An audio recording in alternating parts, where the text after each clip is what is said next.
Hey, I think I'm on. You guys see me? Can never tell.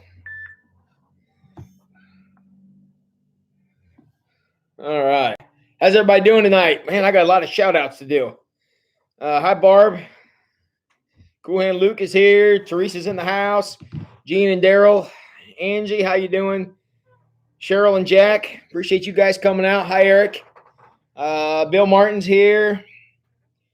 Trina and Dennis. Teresa Bitters. Eric. Amy Hogshead. How we all doing tonight? How's everybody doing? Doug and Margie, is Quinn there too, Margie? Quinn is their grand dog, and they are dog sitting. And Quinn is the meanest, most ferocious dog ever. I was over there today for a few minutes, and she just blatantly attacked me. It was really quite terrible. So, all right, good. All right, Margie, you better make sure that Quinn gets enough scratchies because she sure likes that. All right, we'll give everybody a few minutes to jump in. So, hi, Cheryl. Hello, Janine. All right, I might have overstated the attack by Quinn just a little, but she got a whole bunch of scratchies while I was there, and she was excited to see me.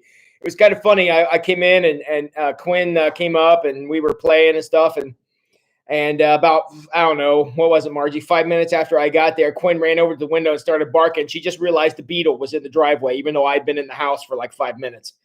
So, hey, Daryl, my lesson must have worked. Welcome. Glad to have you. I hope Sherry's here too.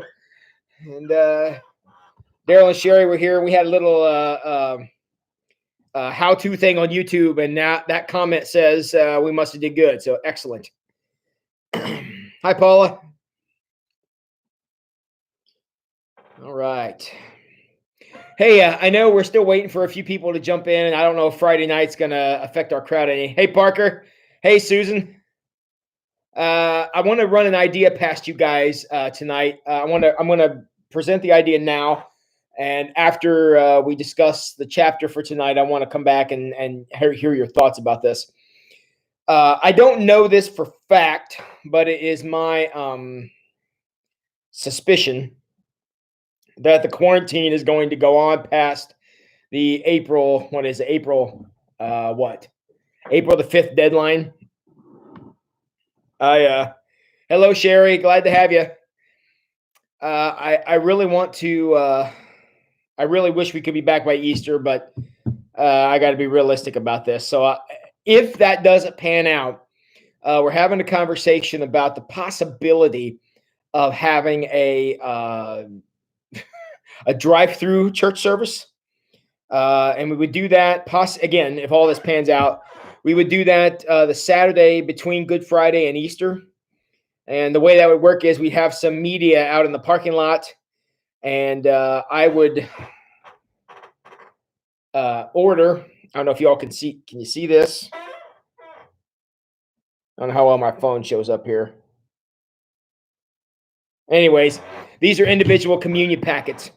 And what that would be is people would drive through, and I don't know exactly what all would happen, but to have some time to come together, drive through the parking lot, some music will be playing, some of the church staff and leaders will be out there and greeting people as we come through, and everybody will get some communion from these individual communion packets, because then we wouldn't have to worry about transmitting germs. So I think about that, see if that's something that might interest you. Again, we're still playing with the idea, but we'll come back and have a discussion about that at the end. Hey, a few more shout outs. Hey, Audra. Hey, Jess. Michelle, my 7th favorite person. Appreciate you being here. Bill Haar, good evening. And good deal.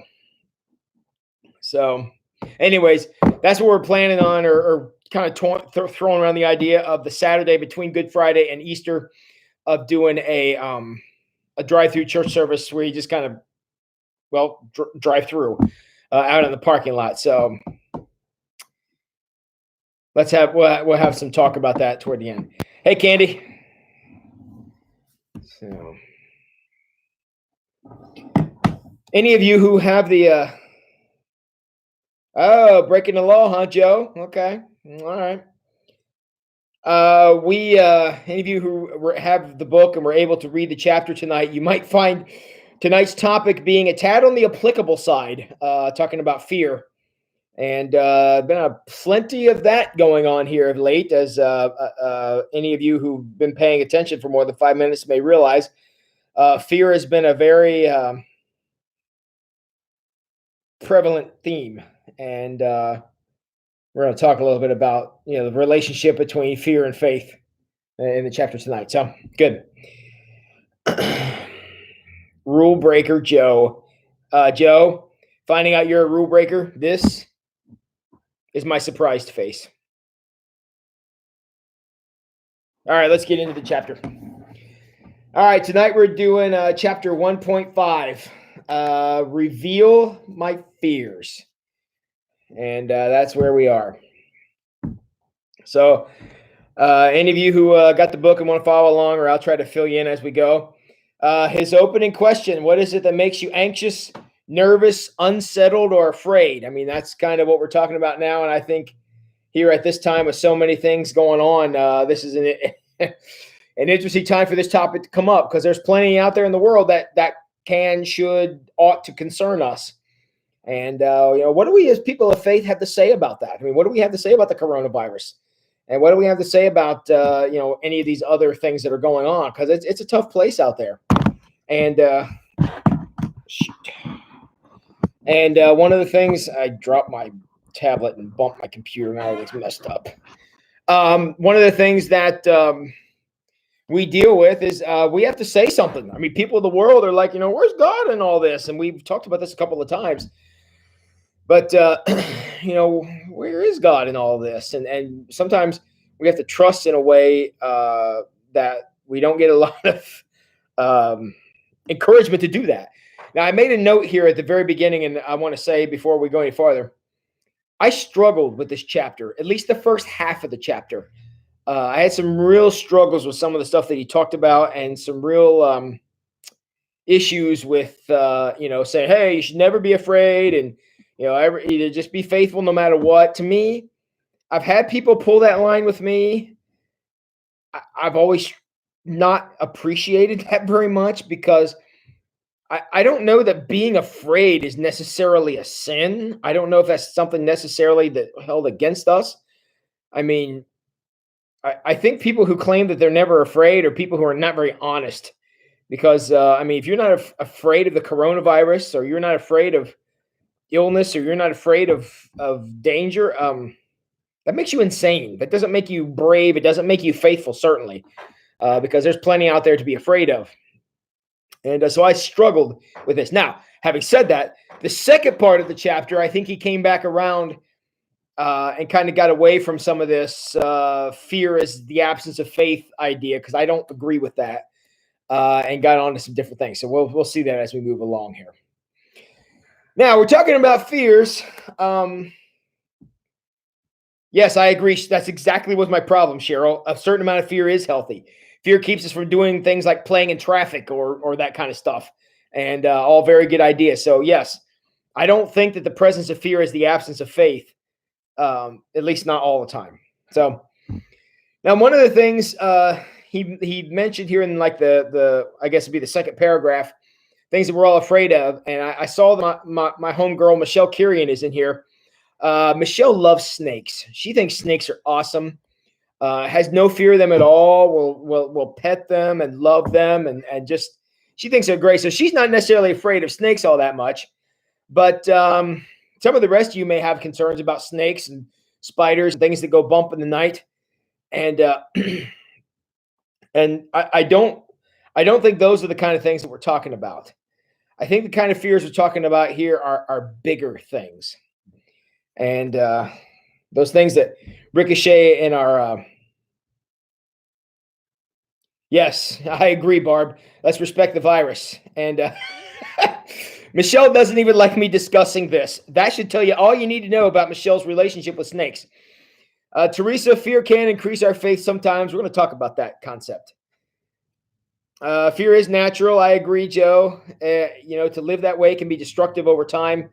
And Amy's afraid of Pennywise. I've heard that you'll float too. That's what I heard. So, so Paula and Michelle are in the We Love Snakes category together. I see that. That's excellent. Yeah, you guys would be good friends. So, all right. Now, I'm not going to ask you here at the beginning to share any of these. You don't have to type any of these unless for whatever reason you want to. But as we're going through this chapter, I want you to keep in mind your fears. Paula has a great snake story. I feel like now I want to hear it. So maybe at the end here we'll come back and hear Paula's snake story. You don't necessarily have to share the fear. Now again, and I'm not talking about snakes and spiders in the dark and Pennywise. I'm not talking about that. I'm talking about things that legitimately frighten us. And Michelle does not want to hear the snake story. And again, my surprised face. All right, and the reason I want you to keep those fears in mind. I'm again talking legit fears, not the funny stuff. Keep some of that stuff that frightens you in mind. The state of your relationship with your spouse, your job status, the coronavirus. The fact that maybe one of your family members may be ill, or maybe you'll be ill sometime, or all those real kind of fears. As we're kind of cycling through this chapter, I would like very much for you to just keep them in mind. Again, you don't have to share them, but keep them in mind as to what a faithful response to those fears would be. And I'm just curious. Here's something I will put out to you to see if you'll jump in the chat about. With this current situation that we're in with the coronavirus, a lot of us, I'm sorry, all of us have had some tremendous disruption to our lives. Things that are very different now than what they were even 2 weeks ago or whatever. We've really come a long way. Has this kind of change in your life and the new threat that, again, a month ago none of us were even thinking about, has this brought up any new fears? Any new concerns cropped up because of the coronavirus and the shutdown and the free time and the time sitting at home? And I mean, I know not everybody's off work, but just things are not normal. Has this cropped up any fears for you, or brought back any fears for you? Things that you hadn't thought about for a while, concerns you haven't had to give a lot of energy to. Has this time of great life disruption, has it brought back any kind of fears for you? Yeah, Eric, I agree with that. I don't like going to the store either. I find I get in the car and I'm like not wanting to touch myself because I had my hands on the cart. It's kind of a weird sensation. Any other kind of concerns that have recently come up for any of you? Things that maybe before you hadn't thought much about or hadn't thought about for a long time?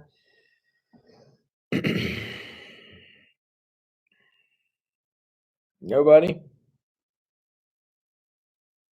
Yeah, Bill, that's a real concern. For those of you who don't know, Bill has a daughter that he takes care of, and she is a special needs child, and he's her primary caregiver. And I can imagine, Bill, that's a big concern that weighs on you pretty heavily, I would imagine. Yeah, Joe, that's one I hadn't thought of yet. The mob mentality of fear mongering. I mean, the media has been just terrible. Sorry, they've really been ramping up the fear factor on this a lot because that sells, and so when everybody's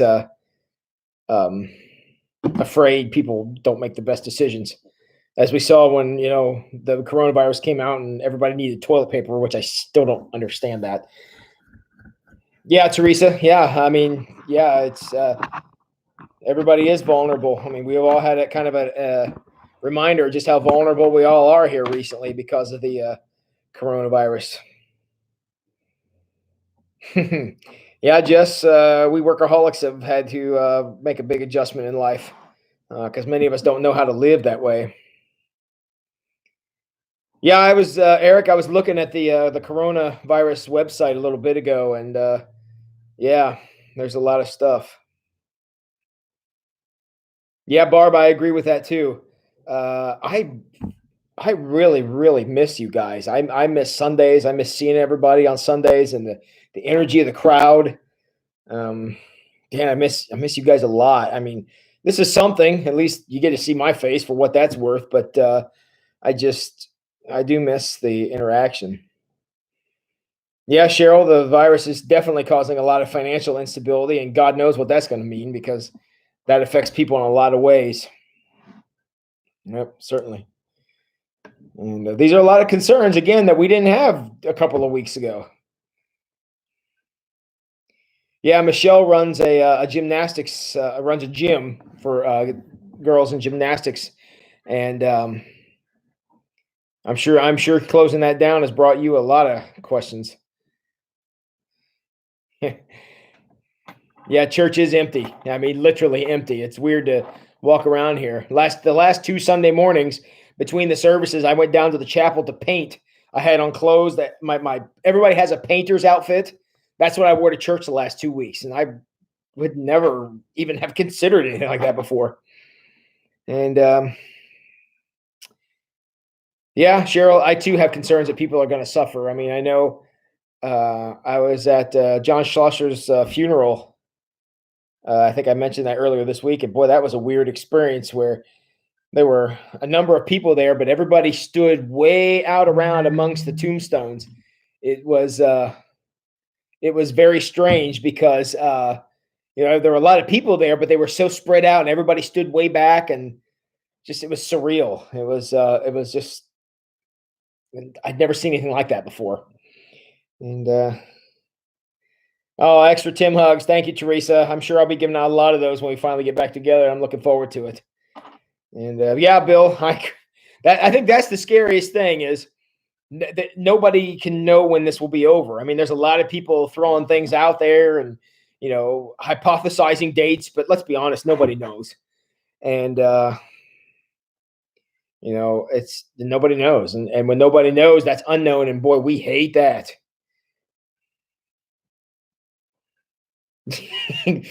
Joe, that may be the greatest sentence I've read all day. I fear everyone is overinformed, self-made experts on what we are digitally spoon-fed. That is exactly right. And depending on if you're watching MSNBC or Fox News, who knows what you're learning? Uh, you know. So yeah, get your information from the CDC website. Don't get information from any place else. Just don't. You'll not learn anything you want to know from anywhere else. So. All right, so I think you guys got the idea. Well, let's turn the page here. Now, remember, the person we're following here is David, King David. You're welcome, Cheryl. Thank you. David, we're talking about Psalm 139, which has kind of been our theme for this week. David wanted to share his worst fears with God. That is what he wanted to do. That was what his desire was. He wanted to give them to God, and according to Craig here, he wanted to give them a name. And so I'm just curious. I mean, you guys did a dynamic job here of listing out some fears and concerns that you've had. I mean, again, you don't need to answer this unless you want to, but have you lifted those things to God? David was very clear with God about things he was concerned about, things that were going on, and asking God to search him and find the broken pieces and whatever. And I hope that in the midst of this, one thing that we learned through this coronavirus, well, I'm sure many things we're going to learn, is how to take things to God, how to turn things over to God, how to hand things up to God, because I think maybe we got a little complacent with that. At least I'll be first to admit I did. And so hopefully when this thing passes, we'll all be a little more open with God and open with our lives. So, hey, Crystal Dove, welcome. Glad to have you. So, all right. All right. So, how many of you would be willing to pray this prayer that he puts out there? I'm going to read it to you.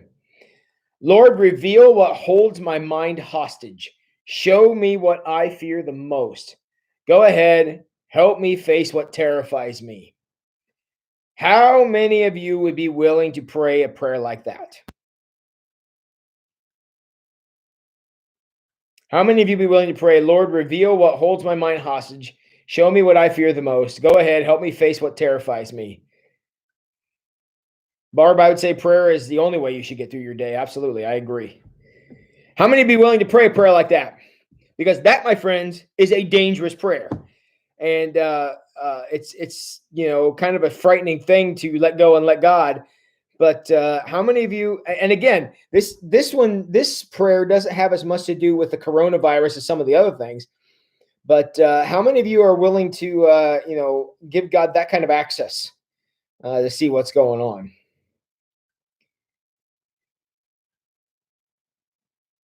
Yeah. Well, Audra, times like this help us grow.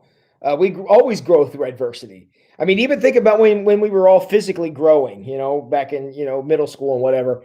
Our joints would hurt and suddenly we'd get up one day and hit our head or suddenly our clothes stopped fitting and that's a painful process. Growth is always painful, so we always grow through adversity. That's hypothetical, correct? I'm not sure, Toby. I'm sorry, I've lost the train of what we were talking about. Hypothetical, I'm assuming you're talking about the prayer. Uh, yeah, about showing what holds my mind hostage. Yeah, I think there's a lot of, I've heard it referred to as stinking thinking that does hold our mind hostage, and I think that could be a very damaging thing. Cool hand Luke, you'd be willing to pray that, but only show it to you. I think that's fair. That's honest. I would say amen to that. Teresa says she has. Yeah, Jess, we'd be willing to do it, but we would do it being afraid. I think you're right. Yeah. Yeah, going to God with a grateful heart, Bill. I think that's always the way we should approach him, even though we often don't. Amy says she's tried it. Good. Yeah. Joe, surrendering fear. A lot of times we want to hang on to that, and it's not always good for us.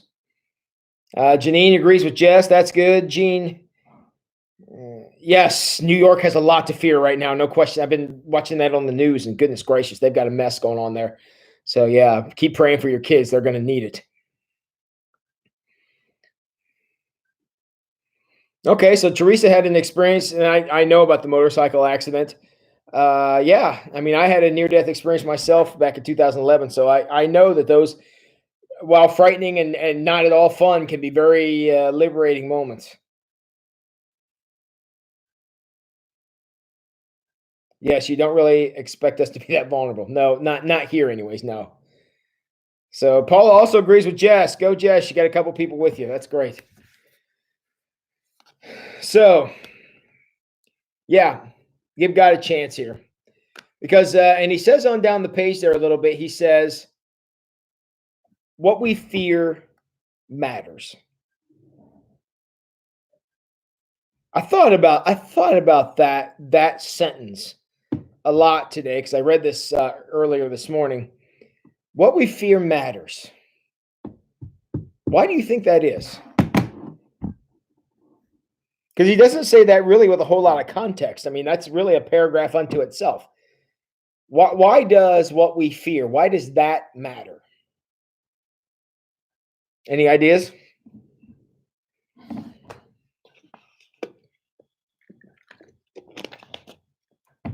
Why does what we fear matters?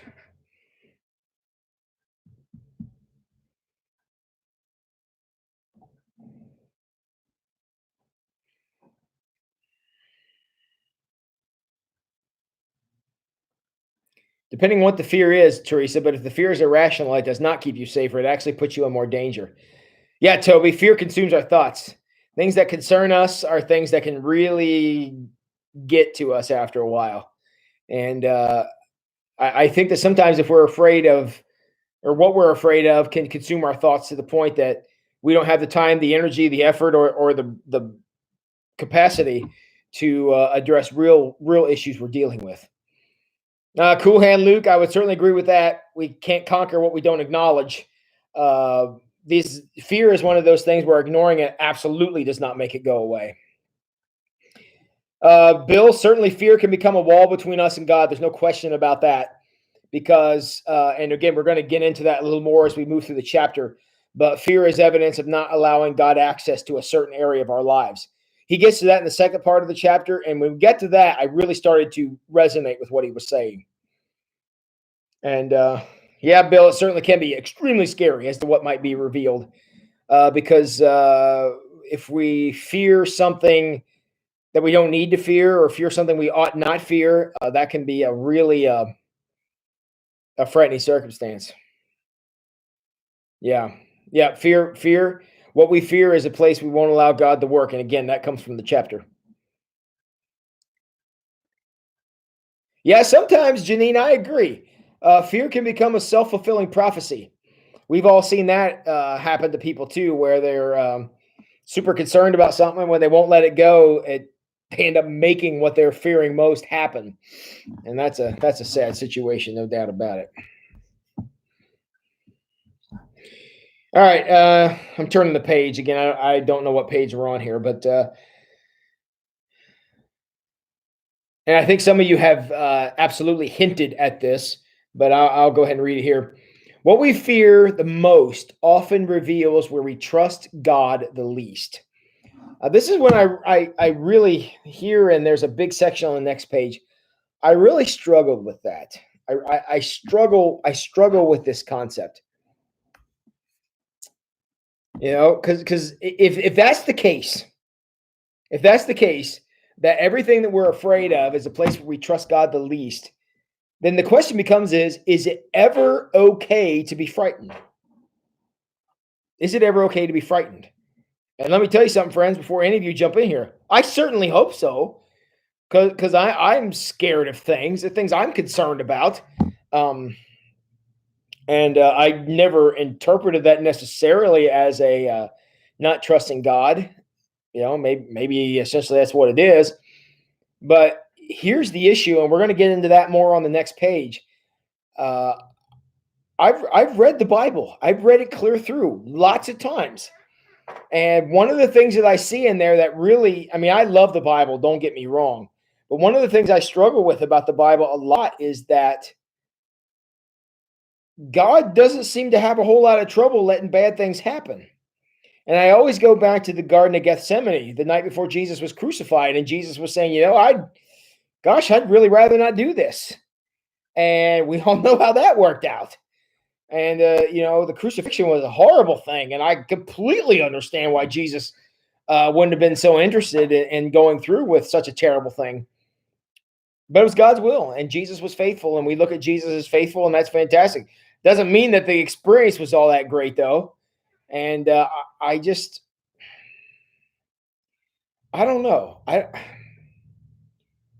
don't know about this relationship between fear and lack of faith. I mean, yeah, we shouldn't be timid. I mean, certainly God doesn't call us to be timid. I'll definitely give you that. But I'm just not so sure about this whole if you're fearful, you don't have faith concept. You know, Toby, I agree. Depends on what you do with it. Certainly. I mean, if you're using fear as a crutch not to do anything, that's bad.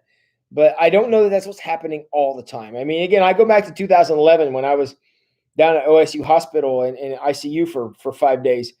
Man, I was scared to death, and I don't know that that was necessarily a lack of faith because some bad things were going on. I mean, I've never interpreted it that way. I never doubted God, but I was still freaking terrified. So I don't know. I don't know that I don't know if I'm willing to draw that parallel. You know.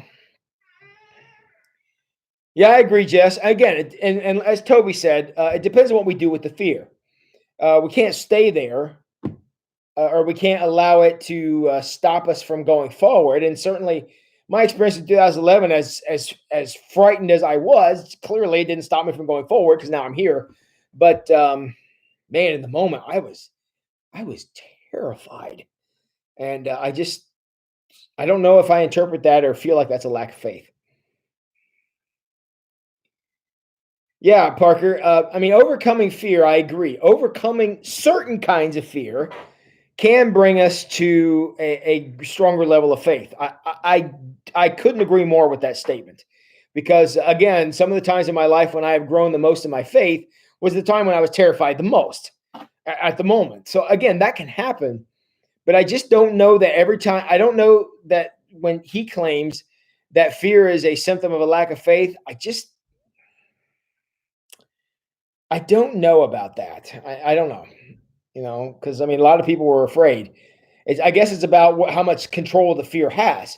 If the fear can stop you from being faithful, then clearly fear and faith don't go together. But I don't know that being afraid necessarily illustrates a lack of faith. Yeah. So yeah, cool hand, Luke. I agree. Being fearful of the unknown is human, and it is, and there's no way we're getting away from it. Which is why I struggle with equating fear with a lack of faith. So, hey, Kim Kill, how you doing? Yeah, I agree, Kim. Uh, I just struggle with that. Yeah. Toby, good. Trina, is fear a God given feeling? It's just how we respond to it. Again, I agree, but I just don't. I mean, this is his statement, and again, I'm not trying to split hairs here, but he says what we fear most often reveals where we trust God the least. I don't know about that. I mean, I can tell you that I'm afraid of getting run over by a truck. I'm not going to go stand in the middle of the road to prove my faithfulness, though. So I don't know. I maybe I'm reading too far into this, but I just feel like I just feel like that's struggles. So hey, Daryl, Daryl and Sherry, the fear what we are afraid of, being scared is how we react to that fear. That's true. That's yeah. Certainly, being scared is a reaction to fear, but and fear again can paralyze us from being faithful. I'll admit that under certain circumstances.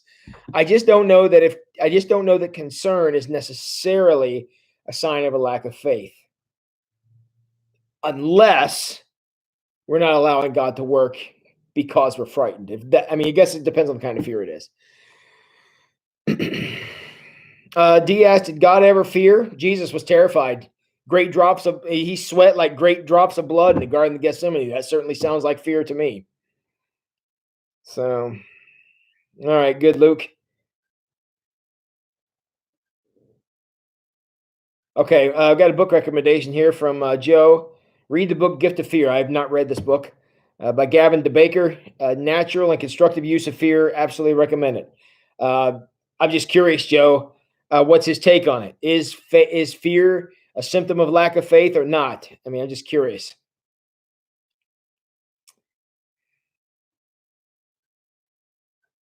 Yeah, Cheryl. See, there you go. And for me to say, well, you were afraid to go to Liberia to deal with Ebola. Well, since you were afraid, clearly you weren't faithful. I'm not ready to make that claim. That sounds like a very faithful action to me. So I'm just not sure that I'm equating your fear with a lack of faith, because you still went, even though you were rightfully terrified. I just that's why I'm not drawing the parallel. Yeah, fear. You're right, Candy and Tim. I agree. Fear does reveal things that are important to us. I agree with that. And we worry about losing things. I mean, we worry about losing our family members and people we love, and circumstances and jobs, so on and so forth. That does reveal important, and that's again why I struggle with equating fear with a lack of faith. I'm just not sure. Unless the fear again is paralyzing or prevents you from behaving faithfully. I'm not sure. So, Cheryl. Yeah, I understand what you mean, Cheryl. I mean, Ebola was a horrible disease that did horrible things to people, and that was a well founded concern. So, fear equals lack of faith, and God had a lack of faith when He feared. See, that's what I'm saying. If fear equals a lack of faith, and Jesus was expressing fear in the Garden of Gethsemane, that's difficult, because then Jesus was displaying a lack of faith, and I don't think any of us are ready to make a claim like that. This conversation we're having right now is why I struggle with the first half of this reading. Now, he does get better in the second half, but I really struggle with this part, and maybe that's just my own, maybe something God is searching inside of me. But I just feel like this is the part that I really struggled with, was this first part. I don't know that I would have it in me to tell a fearful person, well, if you had more faith, this wouldn't bother you. I don't know about that. Hey, Valerie, welcome. So, okay, now if you go on to the next page, any of you who have the book, there's a paragraph that starts with, think about it. You're gripped with fear about the future of your marriage. And he goes through a couple of different examples there about losing your children, losing relationships, how you're going to pay your bills, lose your job, so on and so forth. I made a note on this paragraph, and my first question was, or actually the statement I made was, this paragraph is unfair. And I think that paragraph is unfair. I struggled with that a lot because I think this paragraph is unfair. I think that, and again, many of you have already said this, that fear can be a great motivator, and I truly believe that it can be. So for us to say that fear represents lack of faith, I don't know. I'm having a hard time with that because I'm just not sure. Because again, fear seems pretty natural to me. Yeah, Bill, I agree with you. Many fears are common sense. Fear of snakes, as Michelle will clearly agree, it's just common sense. Don't pick up a live grenade. Don't play in traffic. Don't use a hairdryer in the bathtub. Don't eat yellow snow. There's a lot of things out there we can be afraid of that's just good idea to be afraid of. Because if we act upon them, bad things can happen. So, and the reason I say this, the reason again, maybe this is just revealing something in me, but the reason I'm having such a hard time with this is, how many examples can we all cite where trusting God was no guarantee that something bad wouldn't happen? And again, I go back to Jesus in the Garden of Gethsemane, but I can quote in many other places. Think about the 12 apostles. Did you know that of the 12 apostles, only one of them died of natural causes? And that guy was in exile on an island. The rest of them all were murdered. So again, trusting in God is not necessarily a guarantee that everything's going to work out. Therefore, knowing that, I don't understand why a little fear would constitute lack of faith. And sure, Joe, I agree. Fear is a natural response, and it is. And many of those fears, as a number of us have acknowledged, is good. To be afraid of playing in traffic is a good thing, and something that may keep us from doing something crazy. So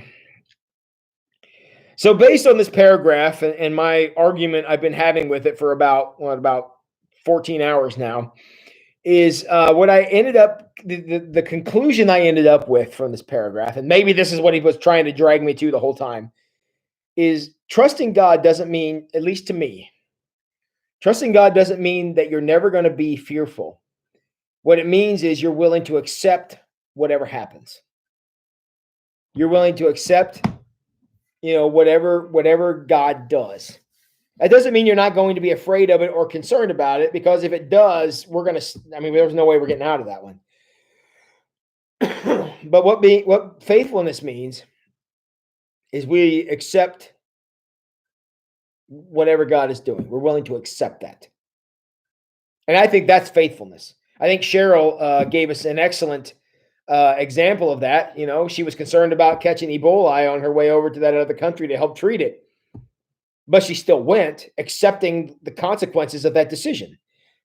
That doesn't mean she wasn't terrified. If she was going into that situation not terrified, I would say she was insane. But the fact that she was concerned and said, I am concerned, legitimately so. However, those people's lives matter, and I'm going to go save some lives. I defy you to find a better example of faithfulness than that. So, many of you have agreed with that. Teresa, Joe, Eric, and Jess agreeing with Joe. That's great. Kim, I agree. That is faithfulness. Faithfulness is doing the right thing even when you're afraid of it. That doesn't mean that fear is a lack of faith. It simply means that you have concerns, and many times rightfully so.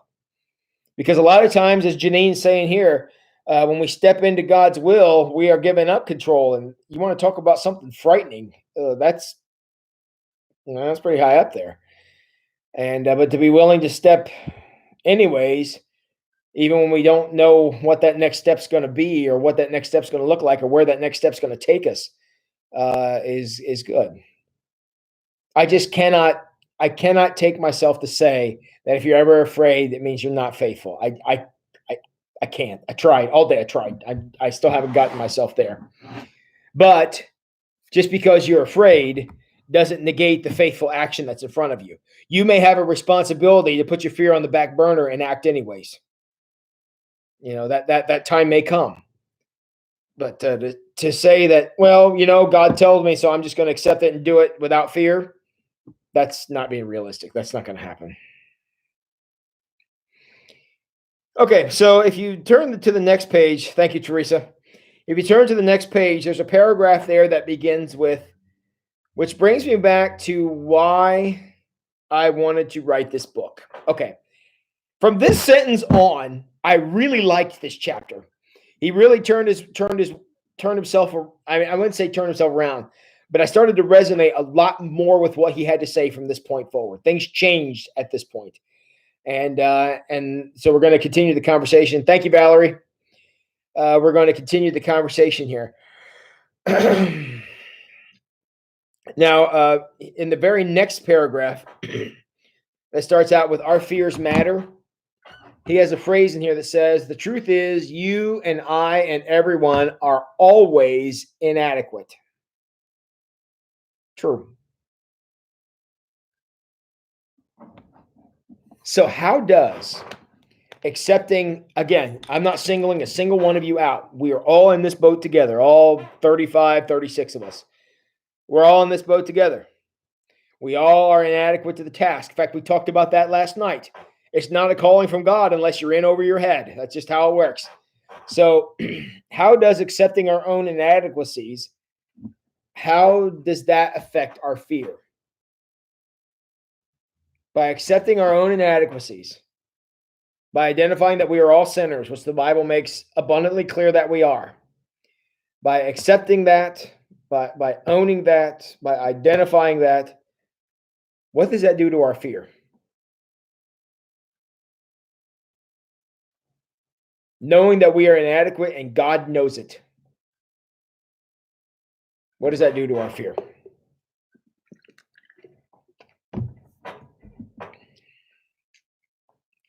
What does it do to the level of our fear to know that we are inadequate? Certainly, yeah, Luke, it gives us room to grow. Gives us incentive to grow too.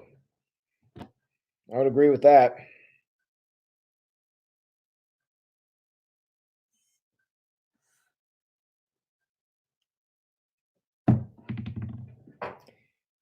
Yep. The fear should subside. Valerie, I agree, knowing that we are inadequate, and that's not a shock to God. Christina, it certainly does make us vulnerable, though. That's true, because it's an identification that no matter what we're trying to do, we're already in over our head. That's true. And it is uncontrollable. I agree with that too. Teresa, it does turn our trust toward God, because by accepting our own inadequacy, no longer is what's going to happen going to be a part of the issue, no part of the problem anymore, because we're putting our trust in God, fully identifying that we are in over our head. Yeah, trusting God. I mean, if we go into a situation knowing that we're about to attempt something bigger than we are, then we're going to have to trust in a higher power, afraid or not, and put that trust in God to the test. Yeah, Amy, I agree. But I think a lot of times, a lot of our fear, and I think this is what he was trying to get to, a lot of our fear grows from the fact that we look at things and we say, I can't do this. This is beyond me. This is beyond what I can do. And I think our fear comes from the fact that we know we're inadequate, but we think that's a problem. Or we think God is all of a sudden going to go, oh my word, what have I done? I don't know that God ever does that. So if he's called, I mean, again, I go back to one of the Bible's greatest stories, 1 Samuel 17, the story of David and Goliath. God sends a little shepherd boy across the air to fight the mighty warrior. It's not like God all of a sudden goes, "Oh man, what have I done? I sent the wrong guy. I dialed the wrong number." It's not like that. David went across confidently, not because he wasn't afraid. He went across that battlefield with the stones and the shepherd's staff is because he trusted. And even though he was afraid, he went out there anyways. And I think all too often we look at our inadequacy, and that's the source of our fear because we think God is, God has sent us because we have all that we need. No, that's wrong. God actually sent us because He is all that He needs. And sometimes He asks us to go just so we can have a front row seat for what's about to happen. So, yeah, Kim, we do learn a lot from God when we get to that point. And yeah, Joe, think about that. I mean, again, the Bible is, I love the Bible. I'm sure that's not a shock to any of you, but the Bible presents us a very real Savior. Jesus was really afraid. He was really angry at moments. He was really concerned in other moments. He was really upset in other moments. And, in that Garden of Gethsemane, he was afraid, rightfully so. Yeah, Janine. And that's where the trust comes in. We don't stop because we're afraid. We give God a chance to go and do something miraculous. And sometimes if we're not willing to step out, we won't know. Yep. Faith is not about not having fear. Faith is about not being controlled by the fear. I actually see those as two different things. To say that you can't ever have fear is ridiculous. But to say that we're not going to be controlled by fear, that's a statement of faith to me. So, yeah, Christina, let go. You can't let go and let God unless you let go first, and that's tough. That's tough because we like to control things. I'm sure you are well aware of that. And Parker Miley pulling out some scripture, quoting the 23rd Psalm. Nicely done, my man. Thy rod and thy staff, they do comfort me. Why would they need to comfort me? Because I'm scared to death. The rod and the staff were shepherds' weapons, not warriors' weapons. But, buddy, those shepherds could get downright mean with those things when the wolves or the bears came to threaten the sheep. The rod was used to defend, and the rod was used to pull the sheep back in. The staff was used to conk the wolf on the head. That's what those things existed for. And those shepherds learned to fight very well with those things. And that's why the 23rd Psalm works as well as it does. He's got the rod to pull us back, and he's got the staff to defend us. So we're getting pulled under Jesus' arm and then defended aggressively. It's a great comforting image.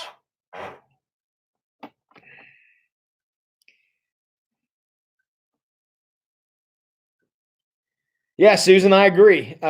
We are all inadequate. That's what he says. And I think in our inadequacy, it gives God a chance to be awesome. But a lot of times we're the one trying to be awesome, and that's when we get in the way.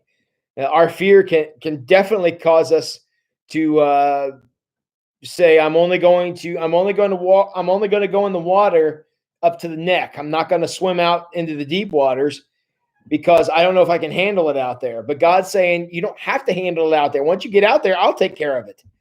But you got to get out there first. We talked about that, I think, back during the introduction to this book, where we talked about, Jonah praying for the belly of the whale and Daniel praying for the lion's den. A lot of times we don't say prayers like that because I'm not going anywhere where some whale's going to swallow me. Forget that. I'm not going to land in the lion's den. To heck with that. And so I never have to say a prayer like that because I never get in that situation. And I'm not sure that's good because God may be saying, I really need you in the lion's den. I really need you swimming in the deep water where the whales are because that's where my will is for you. But if our fear prevents us from going to that deep water, we'll never have to pray the prayer from the belly of the whale, but we'll also never be in the middle of God's will. And that's a problem.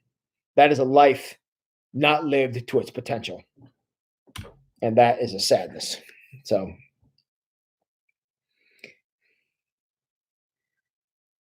okay. If you skip on down there just a little bit farther, I believe on that same page, he's got a paragraph there that begins with, Your greatest fear may point, your greatest fear may point you to your best chance at making a difference in the world.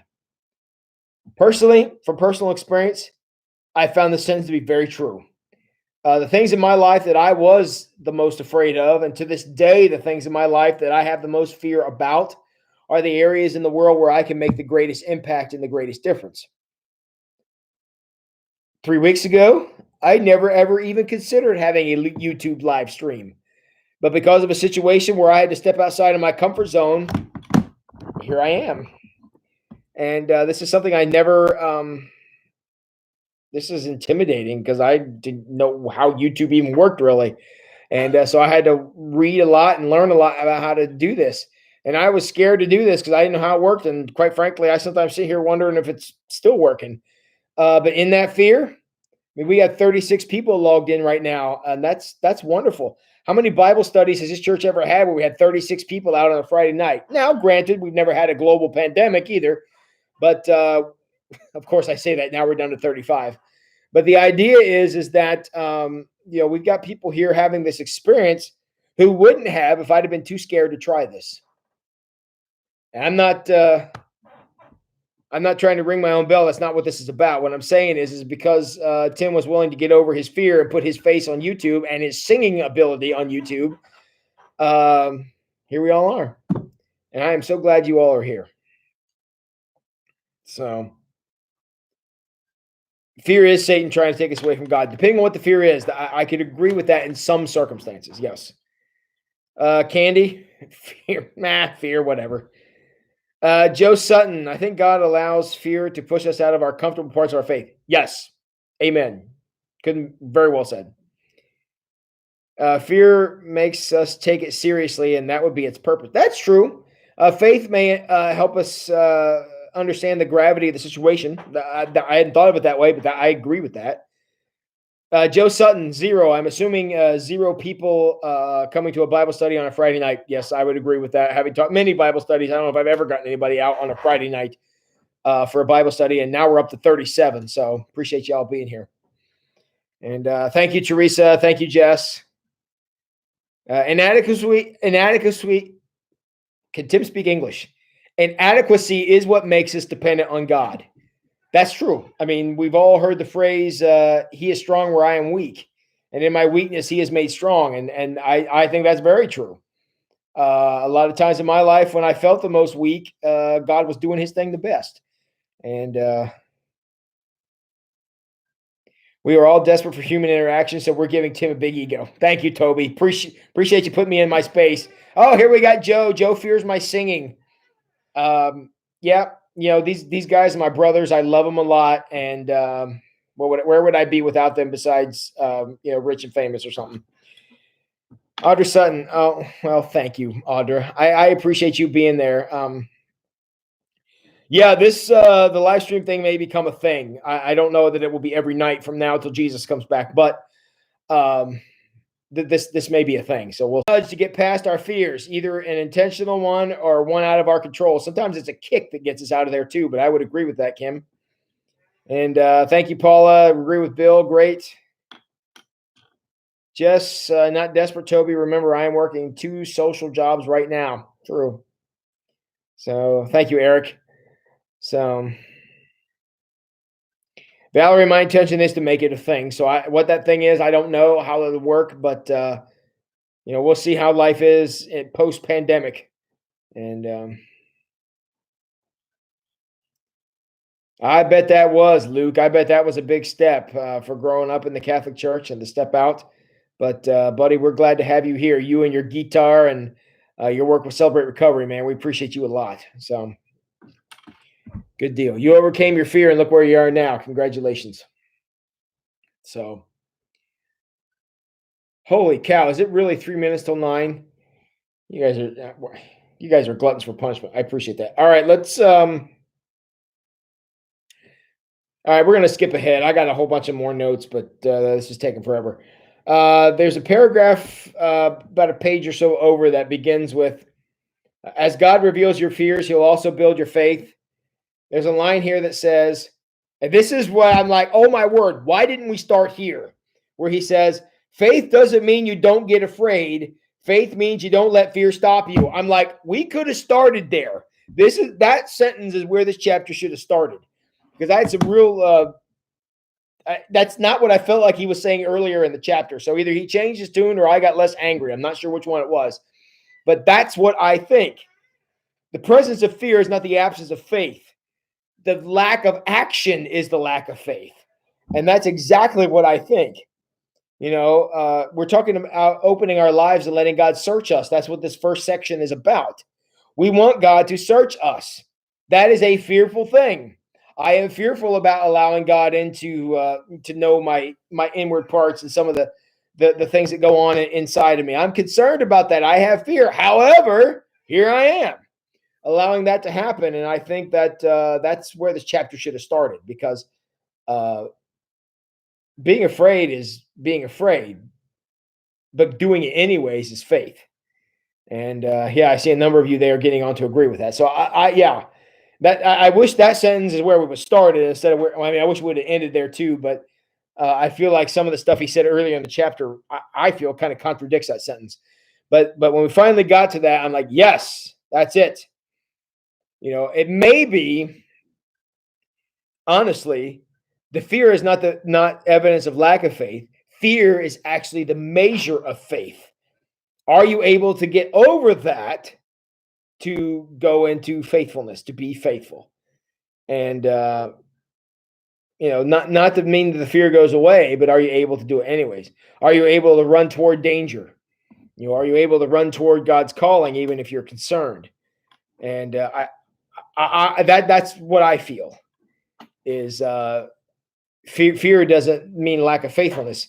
Fear is a gauge of just how important whatever it is God is asking you to do.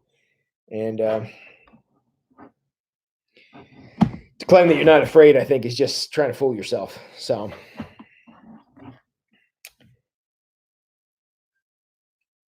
hi, Val. We're glad you checked in. Glad to have you here tonight. Got to work tonight, I see. We'll be praying for you. Eric, I would say God is calling everyone to action. I believe that with my whole heart. I believe we serve a God of action, and He wants us to go forward in action. And I think the complacency and the comfort and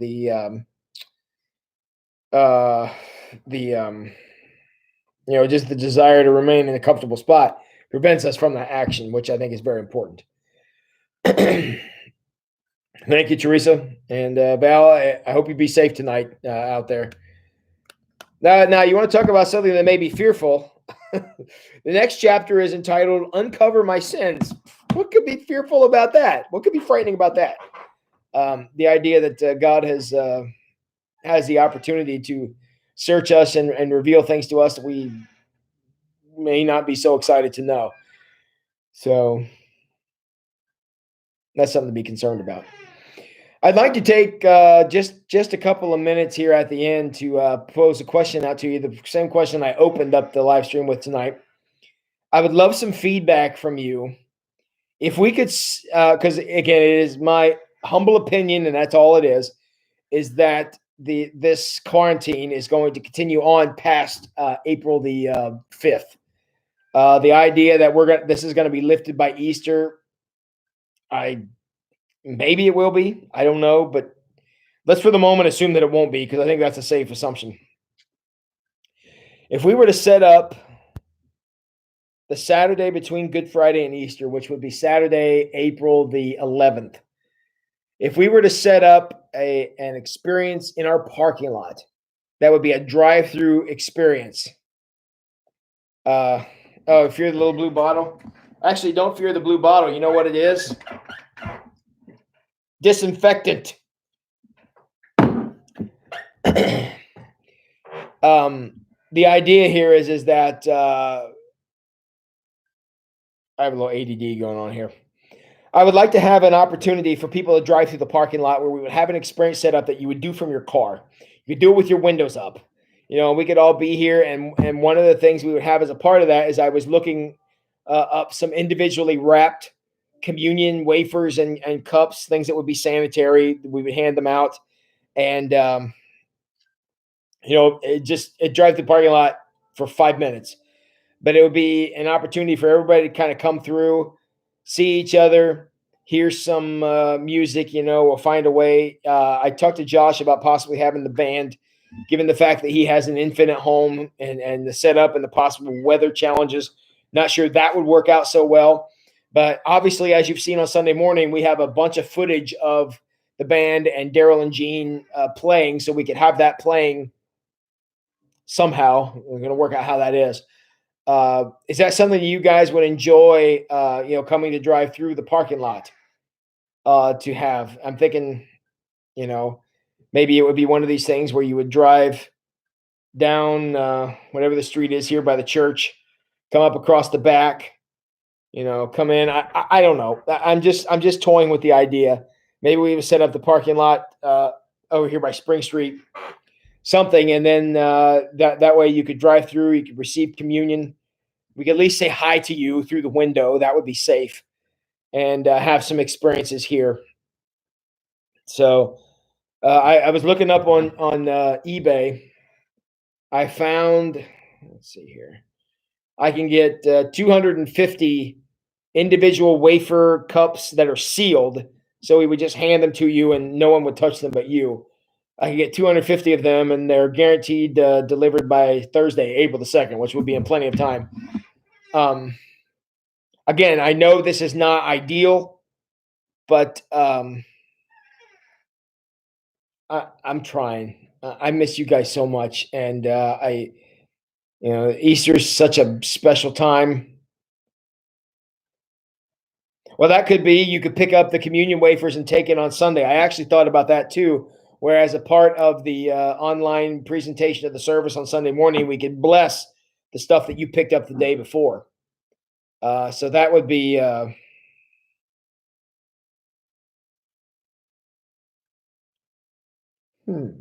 Janine. A larger parking lot somewhere and a big megaphone. I wonder if we could do something out at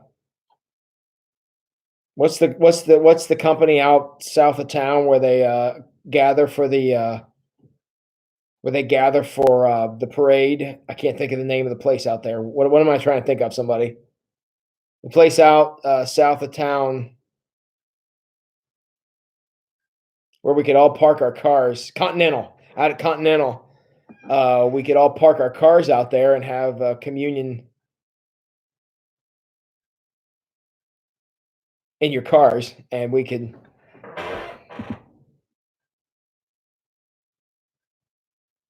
We wouldn't be able to have any music out there, but I could be out there on a, at least to lead a prayer and maybe have a sermon or something. Because Continental, I'm assuming, is closed. Anybody know if Continental is closed? I'm assuming they are. How many of you would support something like that if I could get a hold of Continental and see if we could use their parking lot? Because I don't want to go out there and have 4 people I would have had anyways. How many of you would support something like that to be out there on a Sunday morning? Because they have a pretty big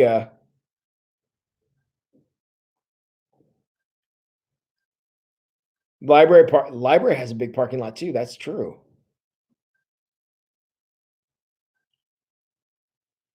Okay, I'm seeing a lot of yeses here.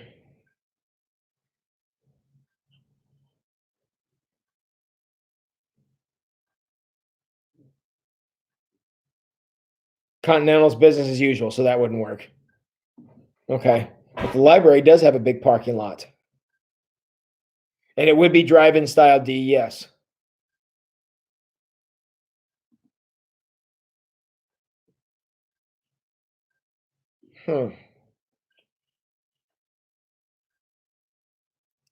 So we could do the library parking lot on Easter Sunday. Now understand, given that it's outside, we would not have any of the band and we wouldn't have any live music. We wouldn't be able to have any of that. But you know what we could do? We could have a premiere. We could have a premiere on YouTube that y'all could have on your phones in your car. We could all sit together and then have a live sermon afterward.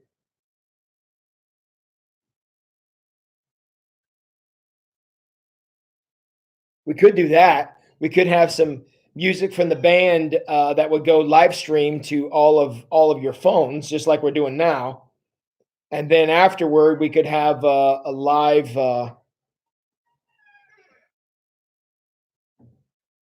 Yeah, we could roll down the windows and sing. We sure could do that.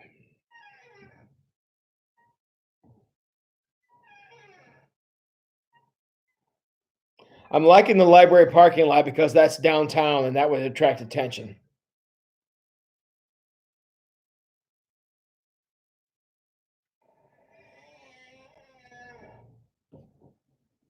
Hmm.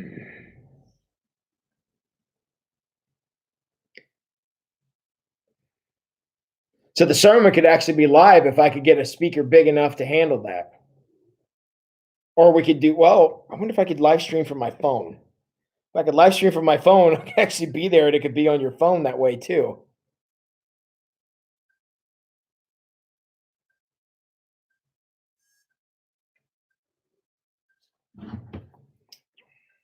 Hang on, everybody. Jess Skinner is texting me.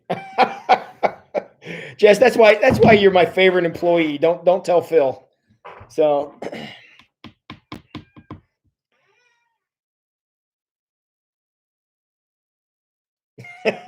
Cheryl, that would be me too. Yes. Um. Hmm. So we could be in the library parking lot. All right, tell you what, everybody, I will see if I can get a hold. I have the email for the director of the library, whose name escapes me at the moment. Um, all right, Luke doesn't get to give any ideas. I think that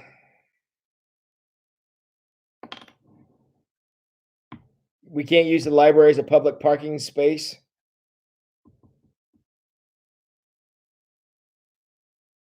Yeah, I don't know, D. I don't know what the rules around that are. Because the only other, I mean, is there another place around here where we could park? Because I don't think the church parking lot would be big enough for something like that.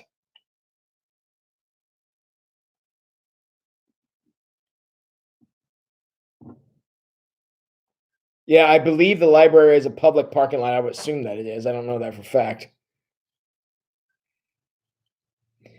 The only other place we could do that is if we could go to the parking lot, one of the parking lots of one of the department stores, like back by Kohl's. We go to like Kohl's parking lot, even though that's way out there. I don't like that one as much. I don't know if the school will let us do it. They're kind of hokey about that kind of stuff. So, hmm.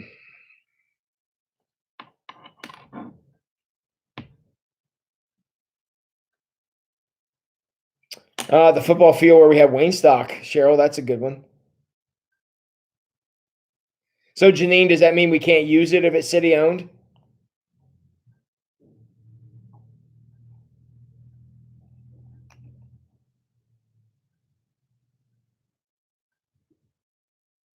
The former Kmart parking lot.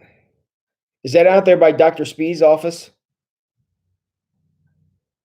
Oh, that's the one where was Kmart here in town? Sorry, I'm a short timer.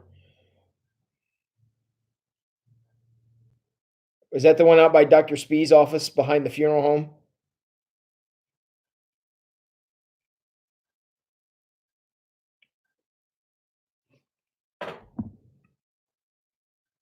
Kmart was by McDonald's. Is that where so you're talking like the JC Penney's where JC Penney's used to be and Janine, will you check about the library? To me, that's the one that makes the most sense if we're allowed to use it.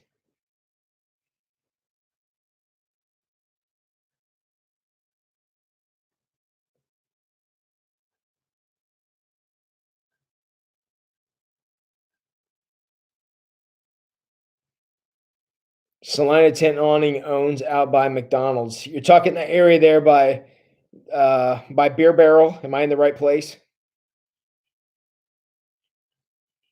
You say Salina Tent Awning owns that parking lot out by McDonald's, Luke? Is that what you're telling me?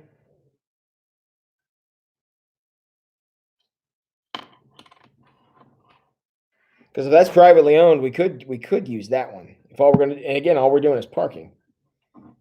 Candy, I'm not going to subject you to that. Yeah, text Zach and find out.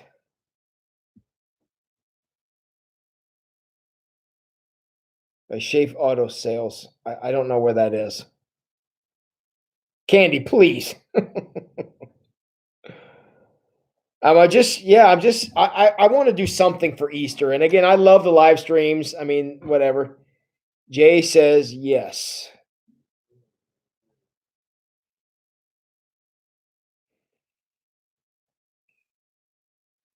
You know, I love the live streams, but I sure would like to do something special for Easter. And if we could do some kind of drive-in something or other, that would be super cool. Because we could do a like a world premiere.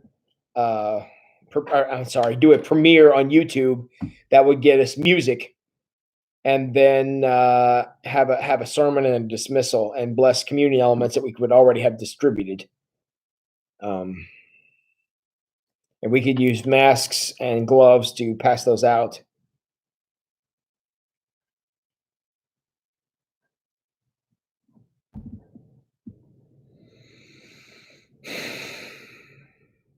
Yeah, across from Pizza Hut. That's where I said behind the funeral home. That's where I thought it was. That's where I thought McDonald's was. It's a warehouse or something now, I think, right? I think I'm in the right place. Yeah, communion would be a blessing, no doubt about it. Yes, Miller's and the donut shop. Yes, I know exactly where that's at. Um, is that a big parking lot back there? Yeah, I really like the library parking lot. I know Janine is checking on that for us, but yeah. Well, the other thing we have to do is everybody has to join together and pray for nice weather, or else Pastor Tim will be standing in the rain with a bullhorn. Not that he's above that, but the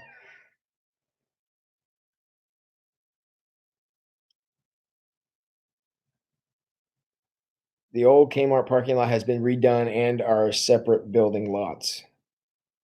So, the state park. Which one, Val?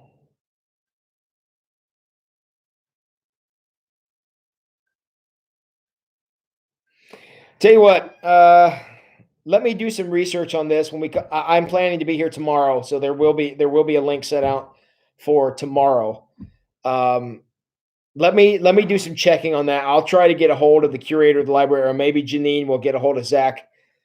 Um, thank you, Toby. Always thinking of me. Thank you, Val. To see if we can use the library parking lot, because if we're going to do something insane like this, I would really like to invite all the churches to come together. Not that they'd all have to participate, but just say we're going to be there. And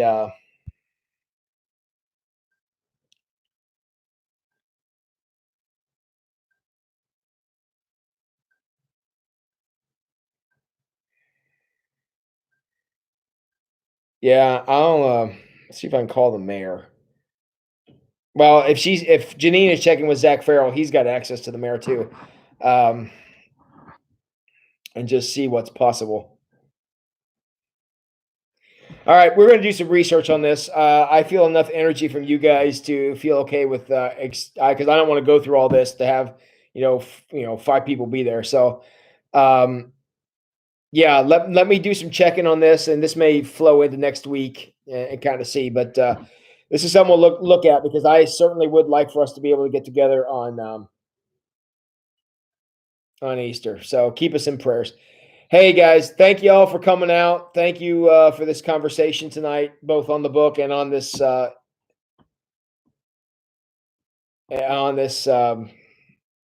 topic of being together on Easter. Technically, I do not think it would be more than 10, because we'd each be in our cars. So we'll see. Hey guys, appreciate it. Yes, we are meeting tomorrow night.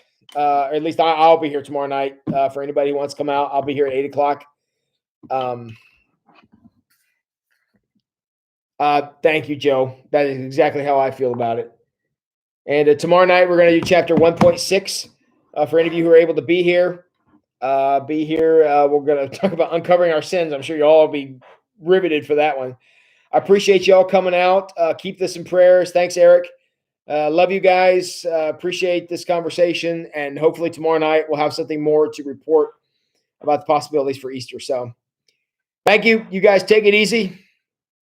And y'all know what to do now that the live stream is over, right? Go wash your hands.